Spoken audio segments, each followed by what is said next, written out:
Succession planning, internal promotions, and external hires. This is what we'll be talking about today on How to Lead, the podcast for CEOs, founders, and leaders who want the perfect balance of authority and empathy. I'm Kate Waterfall Hill, and I'll be sharing some ideas from over 30 years of working in business and leadership development. Before we start the show, quick reminder that if you want to learn how to become a better leader, you can sign up to my free leadership guide, grab a copy of my book, How to Lead, or even sign up to one of my coaching programs and get my personal support with your leadership challenges. All the information can be found at waterfallhill.co.uk. So let's kick off with my alter ego, Linda the Bad Manager, and this time she is on the other end of some bad management by her boss, William. Linda, good to see you. I've been thinking I want to promote myself to chairman and find myself a new CEO. As soon as I thought of this brilliant idea, I thought I know who I need to speak to. I need to speak to Linda. She'll find me a good replacement. But I don't really want to spend too much money on the whole thing, and in actual fact, perhaps I don't even want to do a process at all. Perhaps you could just speak to Derek for me. I think he's probably the right candidate, don't you? He's always been my favourite. Plays a good game of golf, does Derek? So this time it's William who might have left you wincing. But today we're going to be diving into the fascinating world of internal promotions versus external hiring, or as I like to call it, the grass is always greener syndrome versus better the devil you know disorder. Let's start with a rather sobering statistic. According to Deloitte, while 86% of leaders believe succession planning is vital, only 14% believe they do it well. That's rather like saying you believe in dental hygiene but only brush your teeth once a month. Now, you might think this is just a big corporate problem, but in my experience, it's often more acute in small and medium-sized businesses, the SMEs that I so often work with.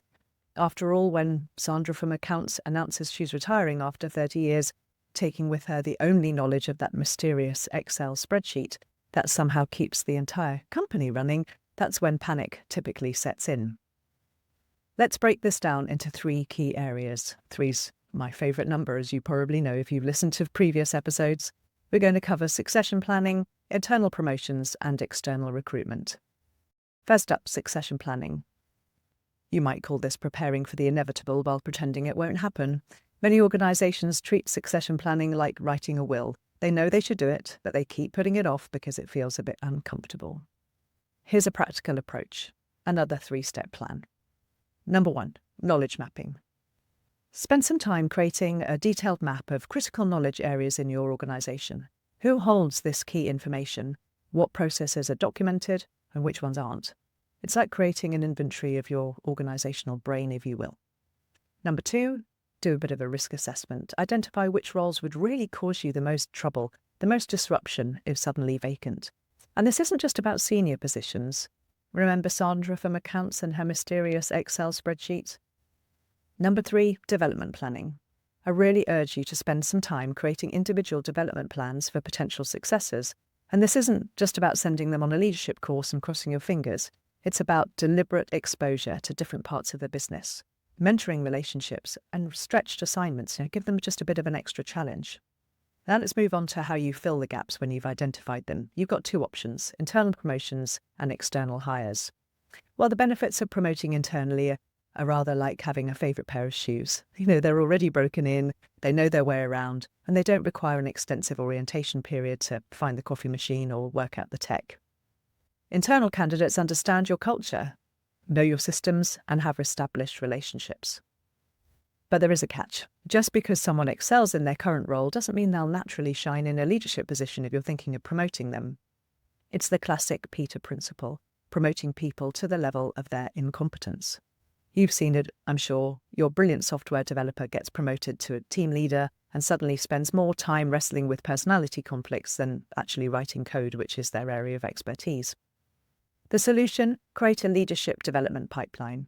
This isn't just about identifying high potential employees. It's about actively preparing them for future roles. Think of this as an apprenticeship for leadership, if you like. So give them projects to lead, teams to manage, and problems to solve before they're thrown into the deep end.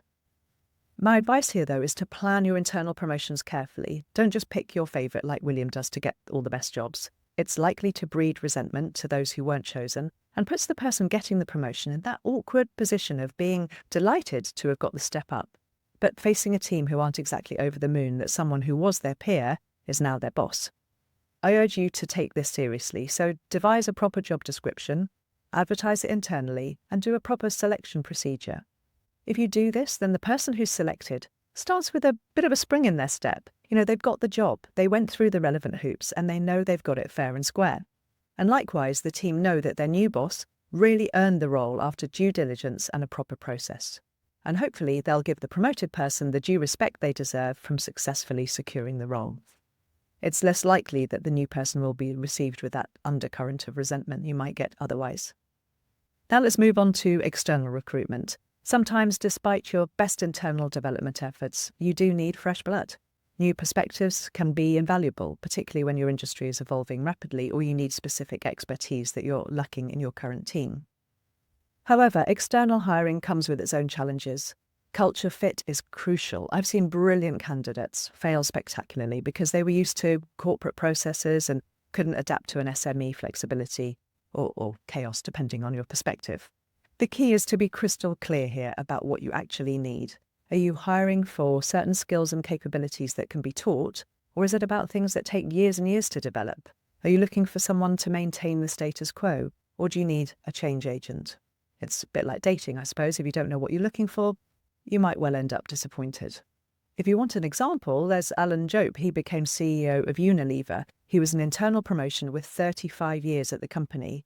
However, he actively brought in external talent for his leadership team to create a balance of institutional knowledge and fresh perspectives. It's about finding the right mix for your organisation. Let's look at another group of 3 practical tips for implementation. Number 1, the 70-20-10 development rule. This theory suggests that 70% of development should come from on-the-job experiences, with 20% from relationships and feedback, and 10% from formal training. It's about creating deliberate opportunities for potential leaders to stretch themselves while providing support. Number 2 is succession planning timeline. Create a 3-year rolling plan for key positions. This isn't about promising specific roles to specific people. It's about ensuring you're never caught off guard when someone moves on. And then number 3, having a good internal-external balance. Consider a portfolio approach. Aim to fill about 70% of leadership positions internally, but maintain a healthy influx of external perspectives for the remaining 30%. So good succession planning is like good gardening. It needs regular attention, occasional pruning, and sometimes you need to introduce new plants to keep things thriving. To sum up then, here are some key takeaways. Start succession planning before you need it. Develop a leadership pipeline with practical experiences. Balance internal promotions with strategic external hires. And I really urge you to conduct a fair selection process. Document critical knowledge and processes, and create deliberate development opportunities. And lastly, maintain clear criteria for both internal and external candidates.